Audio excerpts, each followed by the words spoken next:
El presidente Gabriel Boric nos cuenta una historia de San Lorenzo en la que se le presenta como un mártir frente a la Iglesia, como un abanderado de la redistribución de la riqueza hacia los pobres.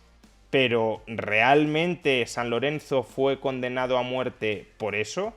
¿Realmente la Iglesia castigó a San Lorenzo por haberles arrebatado sus riquezas y entregárselas a los pobres? ¿O fue más bien el Imperio Romano, el poder político de la época, quien castigó a San Lorenzo? ¿Y por qué lo hizo? Veámoslo.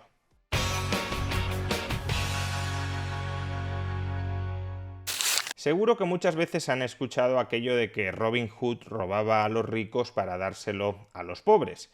En realidad, lo que hacía Robin Hood era robar a quienes robaban a los pobres para devolvérselo a los pobres.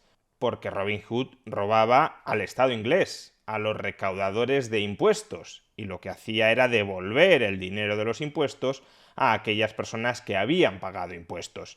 Sin embargo, este cambio en la narrativa de fondo de Robin Hood sirve a muchas personas para reivindicar ese mensaje, esa leyenda de Robin Hood, robar a los ricos para dárselo a los pobres, como pretexto para defender la acción redistributiva del Estado.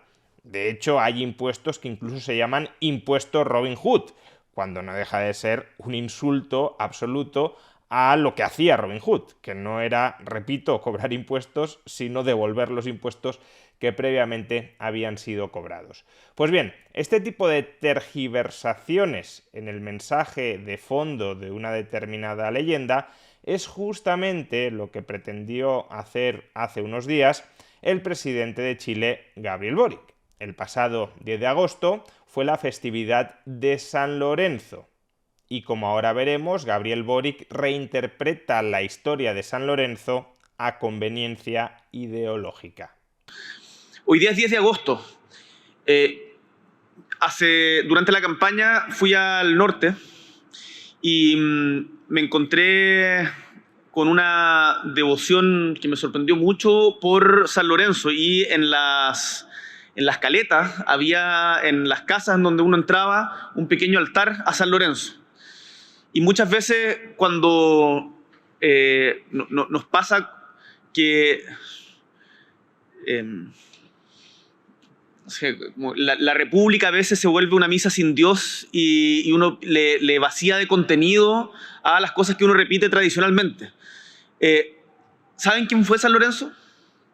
Yo me imagino que los mineros saben, pero para los que no, fue un santo muy particular, porque San Lorenzo en el siglo III fue declarado, en el siglo III, como en el 250 y algo, fue declarado archivista y tesorero de la iglesia, un cargo de esas características. Fue nombrado diácono por el Papa Sixto II en el año 257 y precisamente por eso es el patrón de los diáconos. Y como diácono le correspondía administrar los bienes de la iglesia.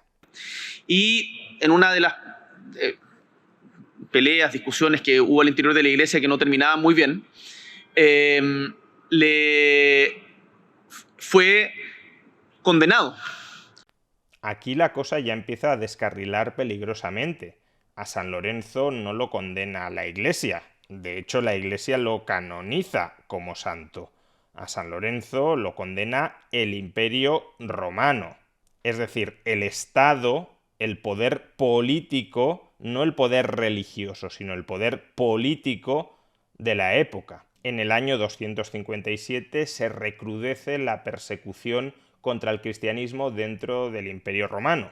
El emperador Valeriano emite un primer edicto en el que prohíbe la celebración del culto cristiano y condena a muerte a todos aquellos miembros de la Iglesia que desobedezcan el edicto. De hecho, el Papa Sixto II, que es, como hemos mencionado, quien nombra diácono a San Lorenzo, fue nombrado papa en el año 257 porque previamente el anterior papa, Esteban I, había sido degollado por el Imperio Romano por oficiar una misa después del primer edicto en el que se prohibían las misas por parte del emperador Valeriano.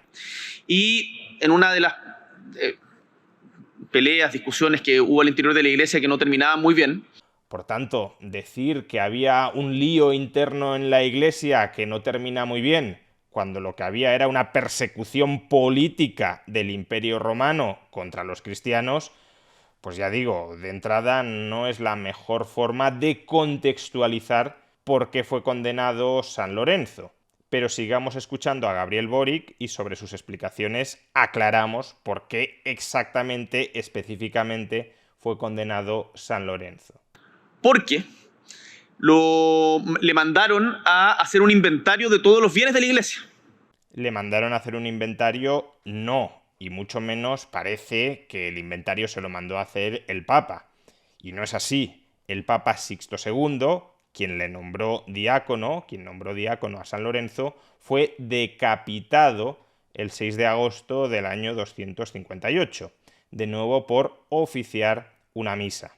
Y en ese momento, y en virtud de un segundo edicto del emperador Valeriano, que básicamente autorizaba a expropiar los bienes de la Iglesia, así como los bienes personales de los cristianos, el Imperio Romano estaba en ese momento en dificultades financieras muy serias y siempre que un Estado necesita dinero, pues lo que intenta hacer es expropiar, extraer ese dinero de donde lo pueda obtener. En virtud de este segundo edicto del emperador Valeriano, el prefecto de Roma, el alcalde de Roma, llama a San Lorenzo y le ordena que recopile, que recolecte los bienes de la Iglesia, los bienes móviles de la Iglesia, y se los entregue. Por tanto, no es que la Iglesia, el Papa, le dijera a San Lorenzo, haz un inventario para que nos enteremos de toda la riqueza que poseemos. No. El Imperio Romano, el poder político, le ordena a San Lorenzo, como diácono, como administrador de los bienes de la Iglesia, que le entregue al Imperio Romano los bienes de la Iglesia. Y San Lorenzo lo que hace es junta todos los bienes materiales, no sé cuáles específicamente habrán sido, pero imagínense las reliquias, el dinero acumulado, y se los entrega a los pobres, a los minusválidos, a la gente que más sufría en el lugar donde él estaba. Aquí parece que San Lorenzo era un justiciero que iba robando los bienes de la Iglesia y se los entregaba a los pobres. Nada más lejos de la realidad. A San Lorenzo, el alcalde de Roma, le dijo, entrégame los bienes de la Iglesia. Es decir, el Estado romano quería expropiar los bienes de la Iglesia. Y San Lorenzo le replicó, de acuerdo, pero necesito 3 días para recolectar todos los bienes que te he de entregar. ¿Y qué hizo San Lorenzo durante esos 3 días que tuvo de plazo para recopilar, para recolectar, para recoger los bienes de la Iglesia? Lo que hizo fue repartirlos entre los pobres, pero no para descapitalizar a la Iglesia per se, sino para no entregárselo como impuesto al Imperio Romano. Repartió las riquezas de la Iglesia entre los pobres frente a la alternativa de entregársela al poder político en forma de impuesto. Que si no me equivoco era la provincia Hispania de Roma, del Imperio Romano. Y va donde el Papa recién asumido. Pero ¿cómo puede ir a ver al Papa recién asumido si a Sixto II lo nombraron Papa un año antes, en el 257, y lo acababan de decapitar el 6 de agosto, es decir, 3 días antes? A quien va a ver no es al Papa, a quien va a ver es al prefecto de Roma, al representante del poder político que le había ordenado que le entregara los bienes de la Iglesia, que le entregara como impuesto, como expropiación, los bienes de la Iglesia. Y le dice como, aquí están las riquezas de la Iglesia, va con los pobres, estas son las riquezas de la Iglesia. Lo condenaron a muerte en la parrilla, en una tortura lenta. Aquí parece que quien condena a muerte a San Lorenzo es el Papa, es la Iglesia. Después de haber hecho inventario de los bienes de la Iglesia y de haberlos repartido entre los pobres, el Papa enfurece y por tanto condena a muerte a San Lorenzo. Nada más lejos de la realidad. Quien condena a muerte a San Lorenzo es el Imperio Romano, el prefecto de Roma. ¿Por qué? Pues porque le había ordenado que le entregara los bienes de la iglesia. San Lorenzo le pidió 3 días para recolectarlos. Lo que hizo durante esos 3 días fue repartirlos entre los pobres antes que dárselos al Imperio Romano, y cuando expiraron esos 3 días fue ante el prefecto de Roma con todos los pobres a los que había beneficiado repartiendo la riqueza y le dijo: estas son las riquezas de la iglesia. Los pobres son la riqueza de la iglesia, los pobres a los que les había repartido las riquezas terrenales de la iglesia.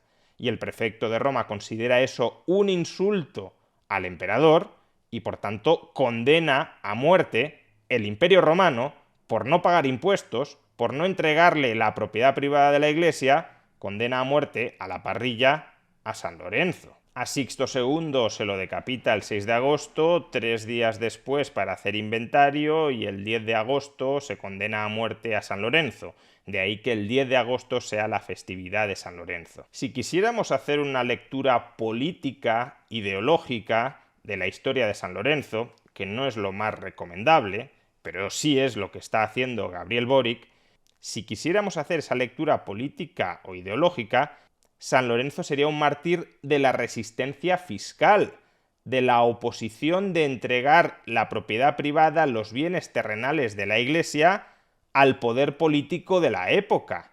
A San Lorenzo lo condenan a muerte por no pagar los impuestos, por no entregar las propiedades de la Iglesia al imperio, que la ley le había ordenado entregar. A San Lorenzo no se le condena a muerte porque redistribuya entre los pobres los bienes de la iglesia.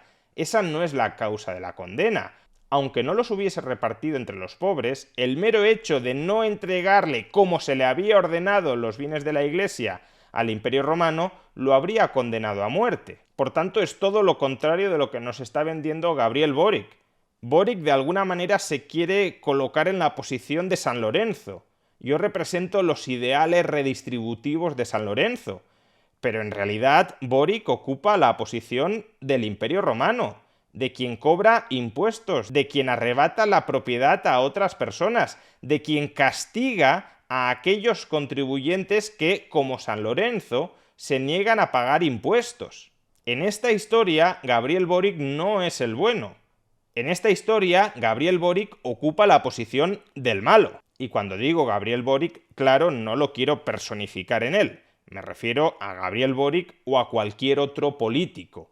Simplemente que en este caso es Gabriel Boric quien está intentando instrumentalizar la historia de San Lorenzo para tejer su narrativa ideológica redistributiva. Y por tanto conviene remarcar que en la historia de San Lorenzo, Gabriel Boric es el Imperio Romano que condena a muerte a San Lorenzo.